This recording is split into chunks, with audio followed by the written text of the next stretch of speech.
Welcome back to the show, everybody. This is the Shankly Sessions, the Liverpool podcast we bring you each and every week on the upper tier. Head over there, smash that subscribe and bell notification button. Also, drop a like on the video if you're watching it. This is the Liverpool podcast. We're going to bring you now a preview for Saturday's big game, which has now become a massive game. Liverpool versus Wolves in Anfield. I think it's a 3 p.m. kickoff. Klopp versus Bruno Lage. So, where do we go from last night? We've had a night to reflect on it. Let's say match reactions can be a little bit raw at times. And reflecting on last night, again, I tried afterwards to look for the positives in it. I think Jota getting minutes, Arthur getting minutes, Thiago being back, Matip back in the back line and stuff like that, was reason for some encouragement, let's say. Um, and then looking back at the actual match, it wasn't really like the scoreline was quite damning in terms of 4-1. It could have been a lot more. But what was really damning really was the performance. That's what hurt more than the scoreline, because we know Napoli's a tough place to go. We know it'll probably be the toughest match we face in the group. And it hasn't been a happy hunting ground for us in the past. So it's not like it was unexpected in terms of we could have potentially lost or drawn. It was more a case of the manner in which we went about it, that a number of our senior players didn't show up, or, just looked way off where they should be. And that the ease in which Napoli opened us up, obviously there was a penalty and a penalty save, but the goals that they scored, especially that one from Sambo where he Agusa, where he like just sailed through Gomez and Trent, nearly like a schoolyard 1-2 give and go kind of goal, and we were just so unaware of it. It was unbelievable. And yeah, it was kind of like last night in the match reaction, I was kind of harsh on Milner. I was harsh on Gomez and stuff like that and all. And yeah, they didn't play very well and stuff like that. But, and before we get into this, I'm not Klopp out. Not by any stretch am I Klopp out. But there is questions to be answered in terms of squad selection, starting selection and all that kind of thing. And I think that's really, really important. And I think it's good as fans as well. You hear a lot of fans at the moment going ballistic, Klopp out and all this kind of thing. Absolutely crazy. You have to have faith that the gaffer will eventually turn it around. And he has in the past when we went on a bad run. But this could be a watershed performance in terms of, this could be the performance. The last time I seen a performance as bad as this was probably the Villa game when they smashed us. But even in that game, at times, we were in that game and we were fighting and we were scoring a couple of goals and we were trying to get back into it and stuff like that. And I think that's what we demonstrated yesterday in the second half. I think once Matip went in there, he brought a calming influence to the defence. I think when Thiago took to the pitch, you've seen a different kind of control in midfield. You've seen a different kind of approach as well in terms of creating opportunities up front and stuff like that. So hopefully Arthur's going to come in and he's going to make a huge difference as well. He looked a bit rusty last night, but it's good to get minutes. But I think when you look at the three boys up front, and especially when we had, not so much when Bobby was there, but when we had Diaz, Nunes and Salah, it was a little bit disjointed insofar as I think at the moment we're not playing a formation that suits Nunes. And I think the three boys, rather than kind of operating as a tangent on a front three, like what we used to have with Mane and Bobby and Salah, which was unbelievable. The three boys seem to be acting independent of each other, which would be a concern in terms of the way we operate.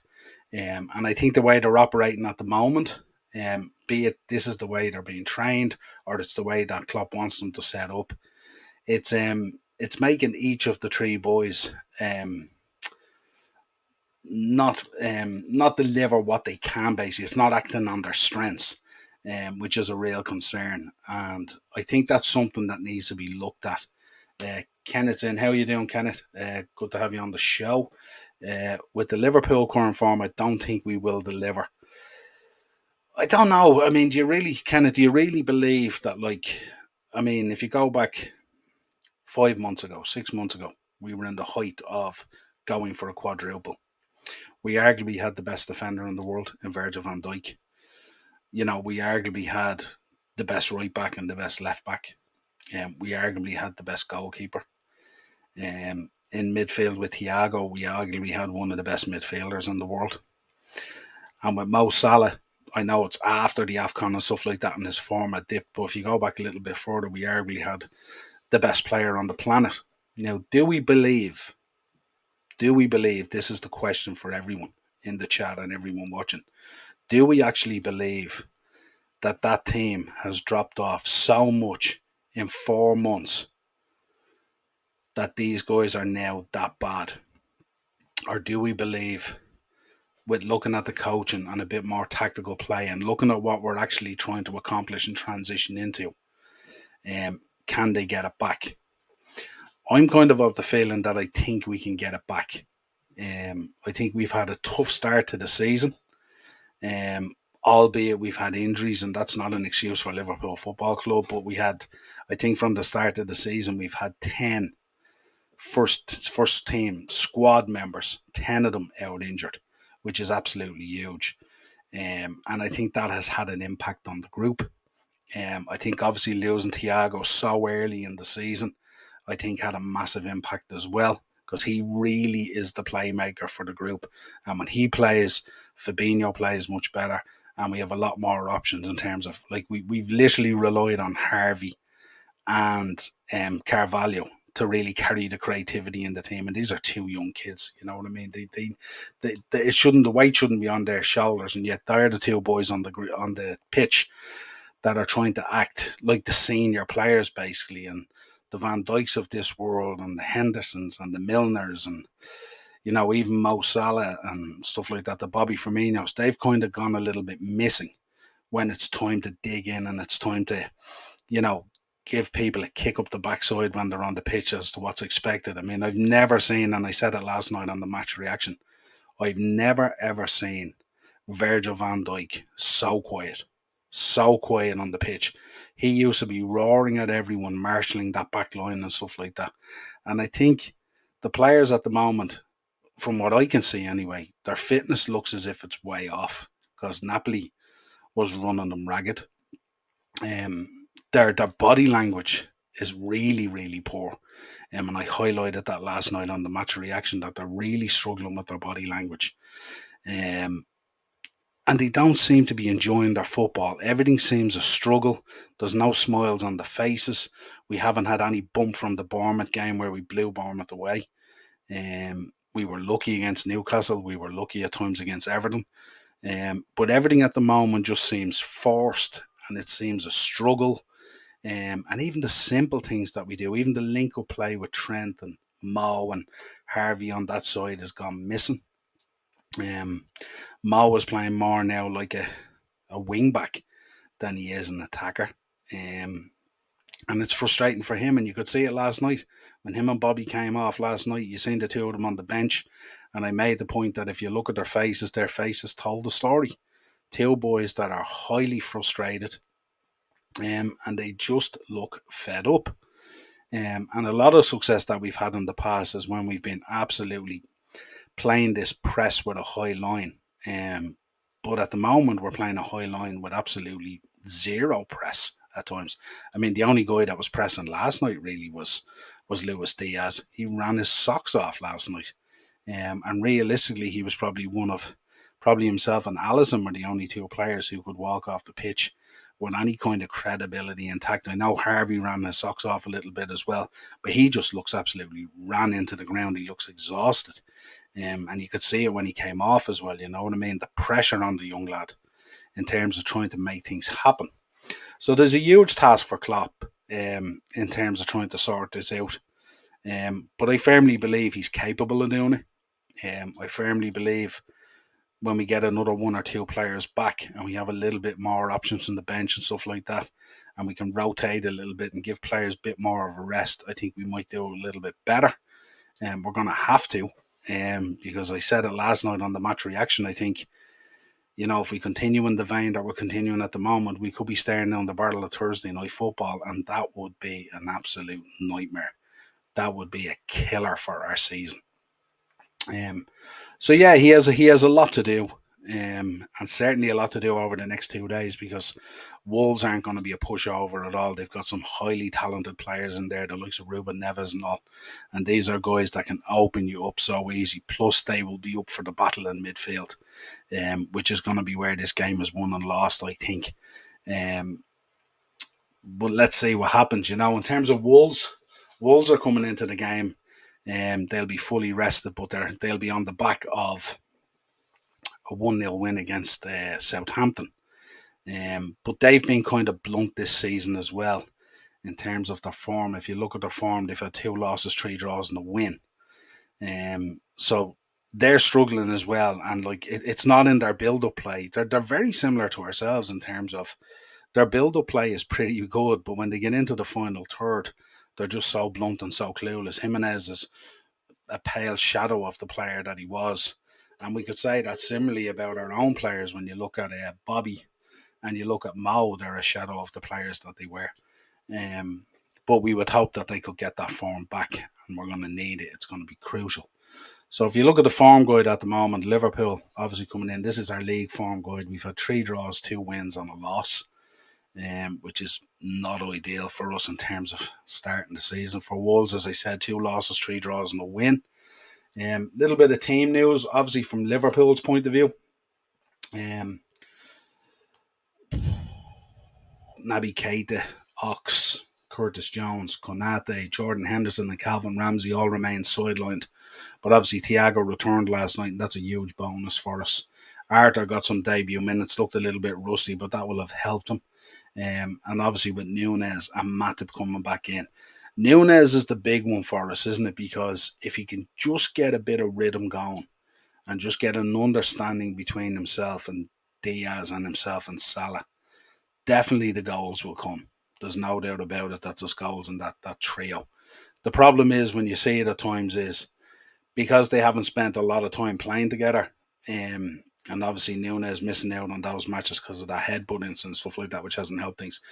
He's kind of like Diaz is kind of running into the spaces where Nunes is trying to operate. Salah is staying way too wide and needs to come in a little bit more central. But what's causing him not being able to come in and create that space is the fact that the link up play with himself and Trent now is kind of skew.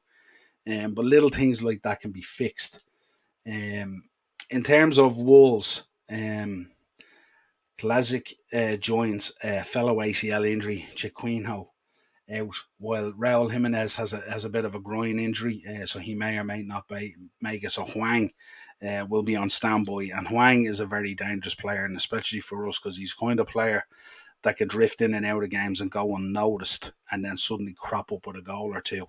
And they tend to be the players that kind of hurt us the most because they're the players at times at the back we can kind of switch off to. So we'll have to keep an eye on that. Boubacar Traore, he's still waiting on international clearance. The thinking is he may have it for the game.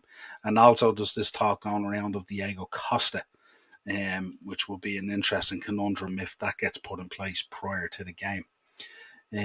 If you look at the starting lineup for Wolves, you got Sa in goals, who I'm a big fan of. I have him in my fantasy team. Johnny, Collins, Kilman, Altonori, Matinho, Neves, Nunes. Gonna take a look at him on Anfield. This is the guy we should have purchased. Neto, Huang, and Podence. Darren has spoken many times about Podence. Got the goal there last week against Southampton. Again, another dangerous guy working in there. Neto, we know how dangerous he is. Ruben Neves, we've seen the kind of goals that he can score and stuff like that. Very, very dangerous. Matinho, very solid, like a bull terrier in the midfield and stuff like that. So we're going to have to be on our game. We're really going to have to be on our game against Wolves. But the main thing is that I'm saying at the moment is we need to come out straight away. Come out of the blocks fast. Put the press on. High line, all that kind of stuff. But right from minute one, be switched on. Don't be giving early goals away. Don't be giving us an uphill task and stuff like that.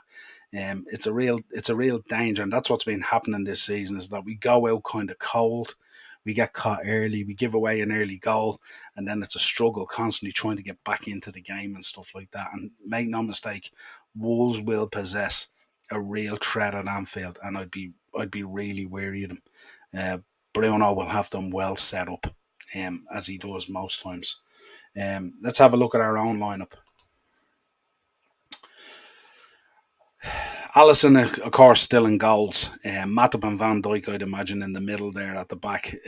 I think there's probably a call for Costas to come back in. I know Rabo at times last night ran his guts off, but again, that final product at times is just missing and stuff like that. And I wonder, is it worth giving Costas another chance? And on the far side, of course, Trent, because the problem with Trent is one of those guys whose form at the moment is absolutely shocking, but we just don't really have an alternative unless we decide to play a very different formation. But I think that's the back four that he will go with. Fabinho, of course, in front, shadowing them. And then I wouldn't be surprised if he went Thiago. Obviously, he will retain his place, I would imagine. And then it's a case whether he wants to go with Arthur or Elliot on Saturday. It might be an opportunity to give Elliot a rest because he looked absolutely shattered after the game last night. And then up front, you have Diaz, who I think was the one glimmer of hope last night with Alisson, so he'll maintain his place. I think Nunez has to start, maybe Bobby from the bench. And I think Salah, you can't. You could make a case for taking him out of the team, but I think if you take him out of the team, it's going to be a struggle for him to get his form back. And what we need to do is, I think we just need to kind of find a way to play through his bad form if we can. But again, what I would be doing is I would be looking at that front area and I'd be figuring out how to best use these guys and stuff like that, and how to get them to link up and stuff like that. It seems to be disjointed or kind of shattered at the moment. As I said, you've Diaz, who loves running in from the left across that right area to ping shots into the far corner. It's a trademark goal for him and a trademark run that most people would have studied even in opposition. But when he runs into those areas, sometimes you've seen last night when he ran into that area and that area is occupied, he has to run right across the whole box and he's basically running down into just a blind alley basically. He's nearly, at one stage he made a run across the box last night and he nearly ended up over beside Salah. So it's a little bit sort of like, I'd like to see the three up front as well with a little bit more interchangeable type of play as well. Not necessarily be as structured as you see there on the screen. There's certainly a case for Jota as well. Came on last night, didn't set the world alight. But he's been out with an injury, and of course he's going to be rusty, so the minutes would have helped him. But also playing against his former team and stuff like that might be an option. He may decide to put him in there from the bench. Who knows? But we're going to have to figure out. There's a number of areas at the moment. Van Dijk's form is a concern. We're going to have to play through that at the moment, and try and get him back into form. Trent is another one of those where we don't really have an option for him. Are they going to put James Milner back at right back again, or we've learned nothing from the Merseyside derby? So Trent is one of those ones we're going to have to stick with as well and play through his form. Salah is another one where we could sort of jig things around a little bit up front and maybe include Jota. But I think with Salah, I think we need to play through this kind of poor form that he has at the moment and get him back rocking again, basically. So look, it's never easy when you go through this. It's we're in a really bad vein of form at the moment. We're in the spotlight. We're all over social media. It's difficult. I'm sure the players see a lot of this as well. And they've used to being celebrated and stuff like that with successes and great performances and amazing runs of form and all that kind of stuff. And we just need to find a way to get back to that again. We've just lost our way. But we need a new energy. We need this energy to come out that we had before. That kind of where you feel like you're walking out on the pitch and you're unbeatable. Now we're walking out on the pitch and we're double thinking everything. And that's why I said everything that they're doing on the pitch at the moment now looks like it's a huge effort. That's because they're having to double think everything because of the errors and the mistakes that are being made. We need to insert a little bit of belief back into the team as well, and hopefully the Anfield crowd will help with that on Saturday, being at home again. Give the team the full support, get behind the players, encourage them and stuff like that and all. Let's see, can we get a win against Wolves and get some sort of semblance of form back onto our league position. Had a look at the betting. Liverpool is 3-10. The draw is 9-2, and Wolves are 17-2. Again, this is betting that I looked at where I'm looking at the pricing and I'm going, I don't know how the gap between both of them in terms of the pricing is what it is.